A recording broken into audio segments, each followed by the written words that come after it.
చాలా మంది అంటుంటారు సార్, మాకు చాలా మంది ఫ్రెండ్స్ ఉన్నారని. అసలు ఎంతమంది ఫ్రెండ్స్ ఉండొచ్చు? దీనికి ఏమైనా థియరీ ఉందా?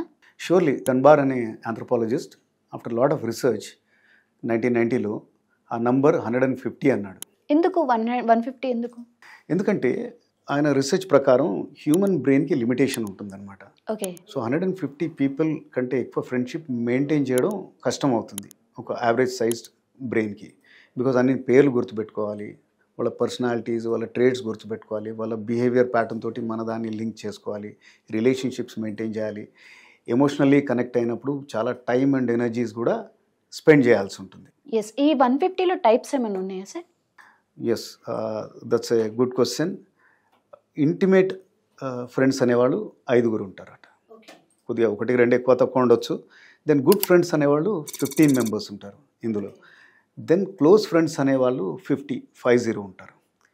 దెన్ వీళ్ళు అయిపోయాక తర్వాత క్యాజువల్ ఫ్రెండ్స్ ఉంటారనమాట. ఇప్పుడు పైన చెప్పిన వాళ్ళు 70, ఇంకొక 80 మంది క్యాజువల్ ఫ్రెండ్స్, అంటే ఆఫీస్లో కొలీగ్స్ ఉండొచ్చు, లేకపోతే ఎక్కడో దూరపు చుట్టాలు ఉండొచ్చు, నీ ప్రీవియస్ క్లాస్మేట్స్ అట్లా ఉండొచ్చు. ఏమైనా లిస్ట్ 150. అంటే మీరు ఏదైనా ఫంక్షన్కి ఎవరన్నా పిలవాలంటే ఈ లిస్ట్లో ఈ 150 పీపుల్ ఉంటారు. నేను 250ని 300ని పిలుద్దాం అనుకుంటే మటుకు అదంతా ఫోర్స్ ఫిట్ అవుతుంది అనమాట. ఓకే. ఎస్.